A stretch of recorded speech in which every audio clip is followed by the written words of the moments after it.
महायुतीमध्ये सध्या फोडाफोडीवरून नाराजी नाट्य सुरू असल्याचं पाहायला मिळतंय। भाजपने ऑपरेशन लोटस राबवत शिवसेनेच्याच अनेक नेत्यांना फोडल्यानं हा वाद चिघळला।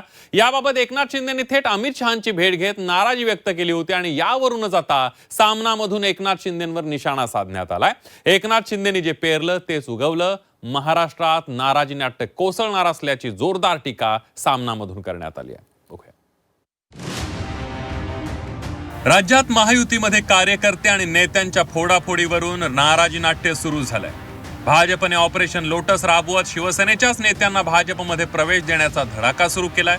यावरून शिवसेनेचे मंत्री नाराज झालेत। तर याबाबत उपमुख्यमंत्री एकनाथ शिंदे यांनी दिल्ली गाठत केंद्रीय गृहमंत्री अमित शहा यांच्या समोर नाराजी व्यक्त केल्याची माहिती आहे। सोबतच प्रदेशाध्यक्ष रवींद्र चव्हाण यांची तक्रार केल्याची माहिती सूत्रांनी दिली आहे। आता फोडाफोडीवरून सुरू असलेल्या नाराजी नाट्यावरून सामनामधून एकनाथ शिंदेंवर हल्लाबोल करण्यात आला।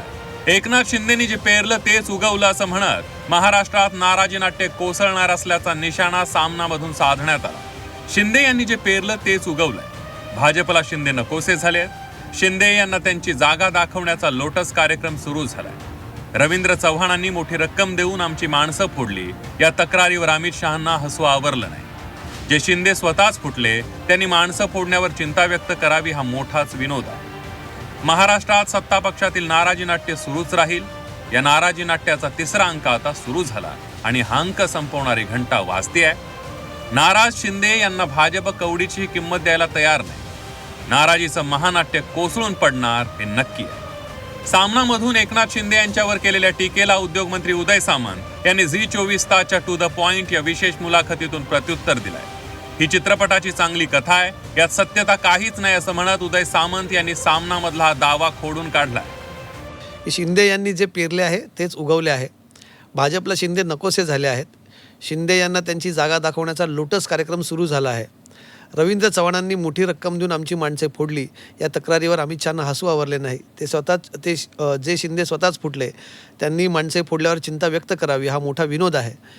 महाराष्ट्रात सत्ता पक्षातील नाराजी नाट्य सुरूच राहील। या नाराजी नाट्याचा तिसरा अंक आता सुरू झाला आहे आणि हा अंक संपवणारी घंटा वाजत आहे।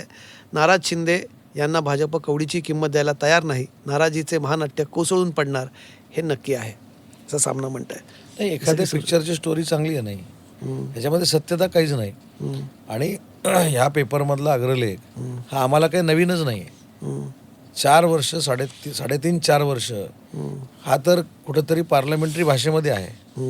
अनपार्लमेंटरी भाषेमधले अग्रलेख आम्ही वाचलेले आहेत, आम्ही ऐकलेले आहेत। त्याच्यामुळे सामना आमच्याबद्दल चांगलं लिहील ही अपेक्षाच आम्ही करत नाही।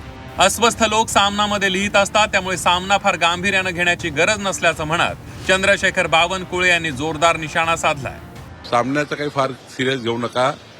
अस्वस्थ लोक सामन्यामध्ये लिहित असतात, त्यामुळे फार काळजी करू नका। महायुतीत फोडाफोडीवरून सुरू असलेलं नाराजी नाट्य सध्या खूप गाजत आहे।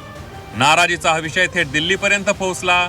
दोन्ही पक्षांमधील प्रमुखांनी यावर तोडगा काढल्याचा दावा केला असला तरी शिवसेनेचे नेते फोडण्याचा भाजपचा सपाटा काही थांबलेला नाहीये। यावरून आता सामनामधून ठाकरेंच्या शिवसेनेनं एकनाथ शिंदेंना डिवचण्याचा प्रयत्न केलाय।